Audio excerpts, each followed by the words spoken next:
Assalamualaikum dan salam sejahtera. Benekem dan dihormat. Pada hari ini kita dapat melihat banyak individu yang telah menghisap rokok, vape atau apa-apa hasil tembakau di kawasan larangan merokok.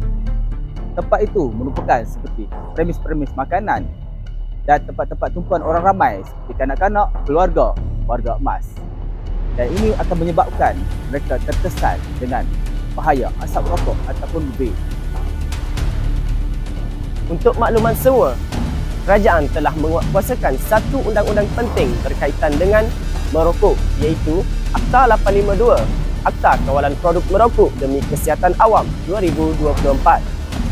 Akta 852 dikuatkuasakan bagi mengawal penggunaan produk merokok, termasuklah rokok dan vape, serta melindungi orang awam daripada bahaya asap rokok dan juga vape. Premis makanan merupakan tempat tumpuan orang ramai, maka penguatkuasaan perlu dilakukan dengan tegas. Dan di sinilah undang-undang memainkan peranan di bawah Akta 852 Seksyen 18.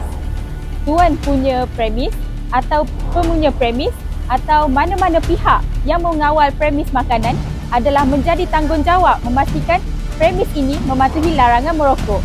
Antaranya, memastikan tanda larangan merokok dipamerkan dengan jelas.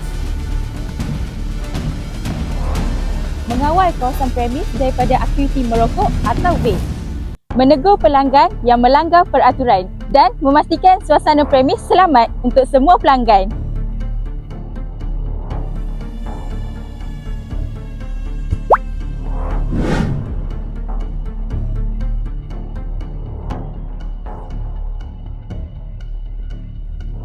Tahukah anda, apabila seorang itu memang merokok atau vape, bukan hanya dirinya yang terjejas, namun orang di sekelilingnya juga mendapat kesannya. Golongan ini kita dipanggil golongan pasif. Perokok pasif ialah individu yang tidak merokok tetapi terpaksa menyedup asap rokok daripada orang lain. Asap rokok mengandungi lebih daripada 4,000 bahan kimia berbahaya dan puluhan daripadanya boleh menyebabkan kanser. Menurut data daripada Kementerian Kesihatan Malaysia, Global Addicts Tobacco Survey 2023, udara tanpa asap rokok iaitu pendedahan kepada asap sekunda masih lagi tinggi. Terdapat peningkatan data dari tahun 2011 sehingga 2023 pada kategori restoran iaitu dari 63.3% kepada 76.4%. Merokok bukan hanya menjejaskan diri sendiri tetapi juga orang di sekeliling kita.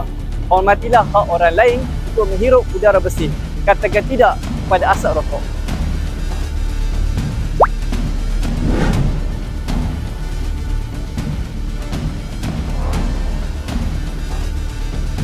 Encik tahu Akta Merokok 852?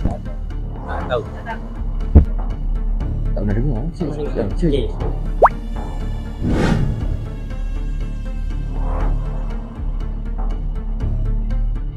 Tahu merokok dalam premis. Ya, sebab bila cakap dalam premis kan, dia technically dalam kawasan yang tertutup lah.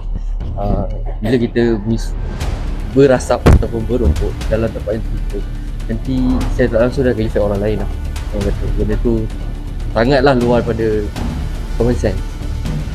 Ada je manusia-manusia yang still isap rokok itu, which is tapi tengok juga kadang kalau dia isap time tu memang dia seorang je kat situ, tak apa, biarkan, lepaskan.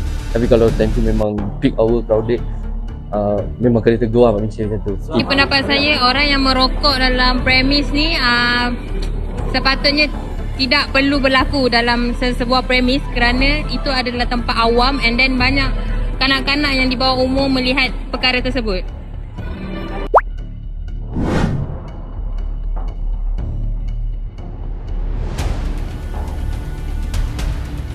Bukan halau tapi kita cakap elok.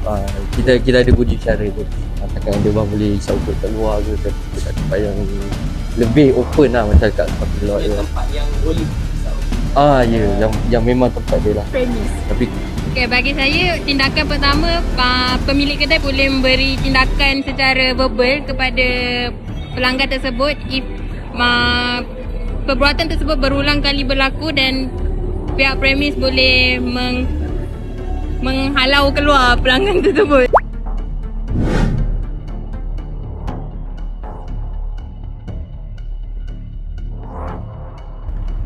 Akta Kawalan Produk Merokok demi Kesihatan Awam ini sebenarnya telah diwatakan pada 2 Februari 2024 dan dia dikuatkuasakan pada 1 Oktober 2024.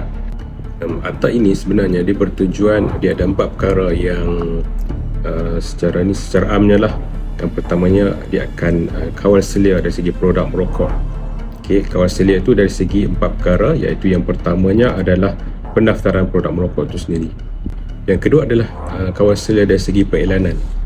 Okey, yang ketiga ada dari segi kawalan penjualan. Okey, dan yang keempat dari segi pembelian produk merokok itu sendiri. Ada beberapa section yang menghadkan terutama sekali untuk orang belum dewasa ataupun kanak-kanak atau remaja daripada membeli produk inilah. Untuk kesedaran masyarakat, saya dapati masyarakat sekarang ni tahap kesedaran mereka semakin hari semakin meningkat lah. Secara data, aduan merokok dari setiap tahun daripada 2024 hingga 2026 memang kita dapat peningkatan lah. Walaupun tahap kesedaran ini meningkat, tetapi masih ada juga individu-individu yang masih melanggar peraturan itu sendiri. Cabaran utama yang pihak penguasaan hadapi adalah dari segi masih ramai lagi yang masih merokok di kawasan larangan merokok, terutamanya di restoran, di kedai makan dan sebagainya. Untuk tanggungjawab pemilik, terutama sekali di kawasan premis makan, restoran dan sebagainya, seperti mana saya sebutkan tadi di bawah section 18, section Akta 852, ia adalah memang merujuk kepada tanggungjawab pemilik premis tersebut, iaitu yang pertamanya, dia perlu memasang papan tanda larangan merokok di kawasan tersebut. Yang kedua, dia tidak boleh menyediakan apa-apa kelengkapan, apa-apa kemudahan yang membolehkan seseorang untuk merokok seperti ashtray dan sebagainya. Yang ketiga, dia perlulah sedaya upaya dia untuk memastikan tiada orang merokok di premis tersebut. Penyertaan masyarakat terhadap, terutama sekali dalam mewar-warkan ataupun memberi aduan kepada pihak berkuasa ini adalah amat penting sekali lah. Dari segi aduan ni, pihak KKM sebenarnya dia sangat memerlukan dari segi lokasi, masa dan juga hari lah ataupun tempat di mana perokok-perokok ini selalu melanggar peraturan. Sebab dengan kita ada data-data ini, kita akan dapat meningkatkan lawatan kewirausahaan orang.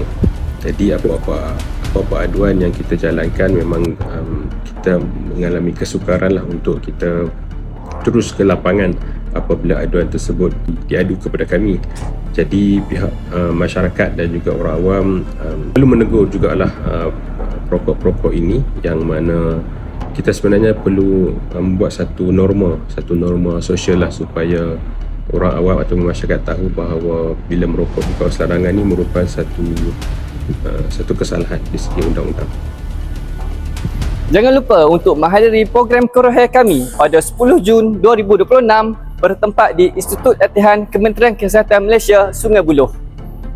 Jumpa anda di sana.